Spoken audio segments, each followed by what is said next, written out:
Welcome to my presentation about vitamin D supplementation to prevent tuberculosis among school children in South Africa. This is a multi-center phase 3 double-blinded placebo-controlled trial. My name is Zaidan Ali. I am an epidemiologist and infection preventionist. This study was published in International Journal of Infectious Disease, authored by Green Medico and his research team in 2023. The information presented in this presentation was only for informational base. The attendees of this presentation are encouraged to seek an extra evidence if they would like to take any decision based on this presentation. As introduction to this presentation, as you know, that WHO target to eliminate tuberculosis by year 2050. School children are the focus, or they are at high risk, and they are focused on them so as to protect them from getting mycobacterium tuberculosis. The existing efforts based on reducing the transmission of mycobacterium tuberculosis. There is an observation study reported that there is an association of taking vitamin D supplementation and decrease acquiring of mycobacterium tuberculosis among school children. This randomized clinical trial is going to focus on previous study so as to prove if that is true or not.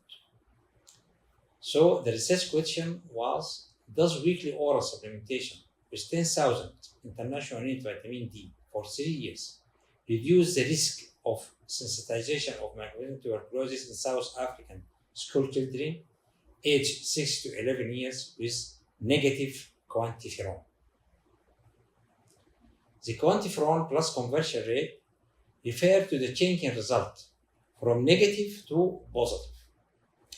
This conversion indicates that an individual who previously tested negative or for TB infection has now tested positive. If we would like to analyze the research question based on PICOTS, the population was the South African school children aged 6 to 10 to 11 years.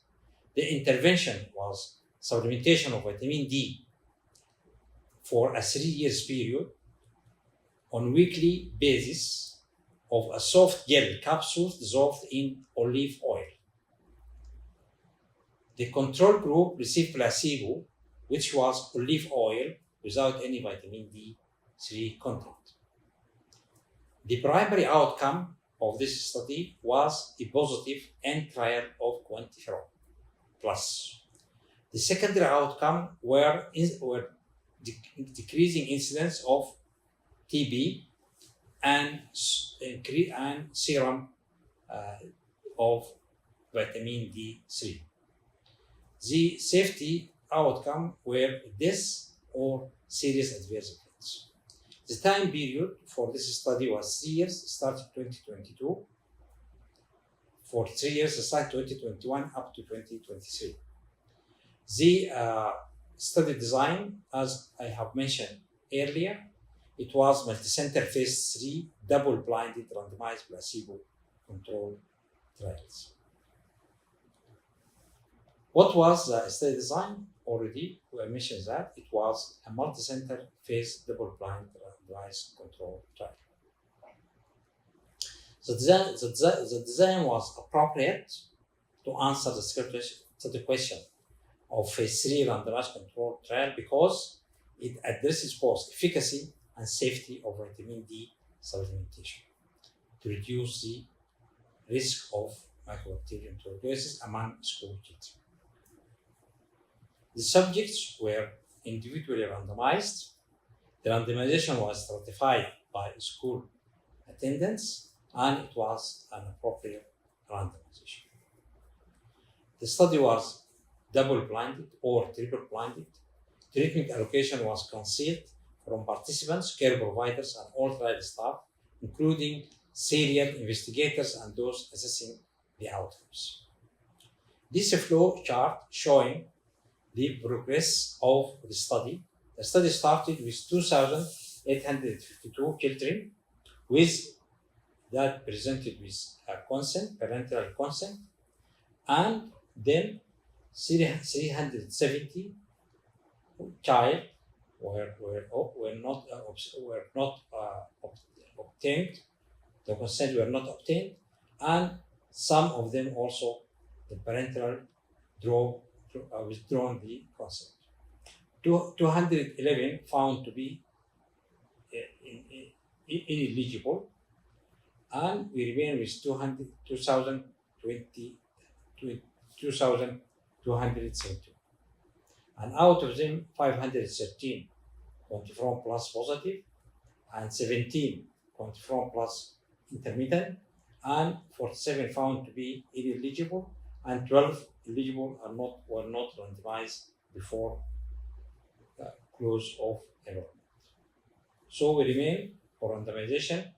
We remained with 1,682 quantiferon plus negative children who were randomized into 829 in the intervention group who were assigned to take vitamin B supplementation, more than one dose of study medication, and 853 assigned to take placebo and took more than one dose of study medication.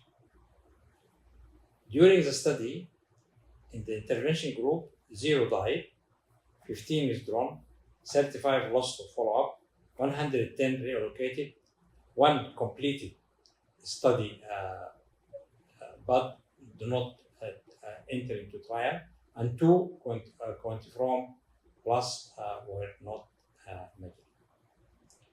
In the control group, 1 died, 18 withdrawn, 24 lost follow-up, 120 reallocated, 1 completed study but ended the quantiferon plus measurement, and 2 quantiferon plus were not measured.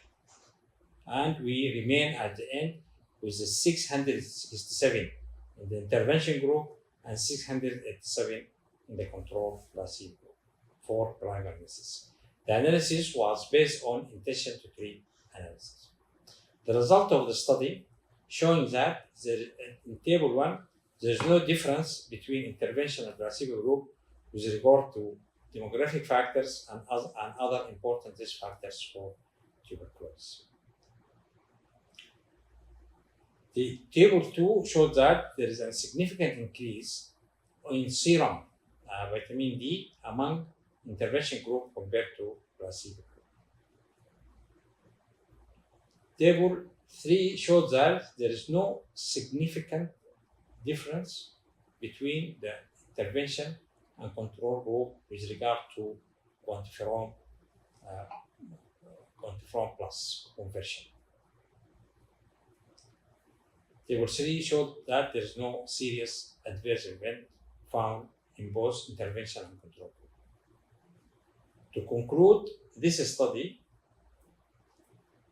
revealed that weekly supplementation with 10,000 international unit vitamin D3 for 3 years elevated serum vitamin D3 concentration among quantiferon plus negative Cape Town school children, but did not reduce the risk of quantiferon plus conversion. This null finding from this trial contrasts with the positive result of observation studies reporting independent association between vitamin D status and increased risk of tuberculosis infection in South Africa.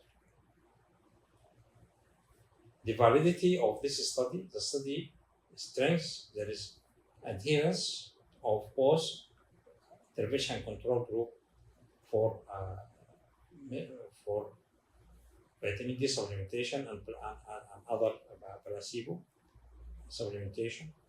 Inconsistent findings from observation study versus randomized control trial, given the fact that observation studies were more prone to confounding factors.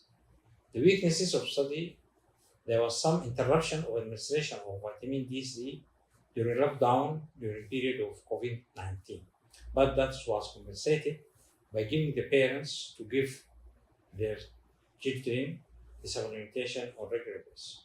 And that was reflected positively when we showed that there is an increase of vitamin D3 among the intervention group compared to control group. Thank you.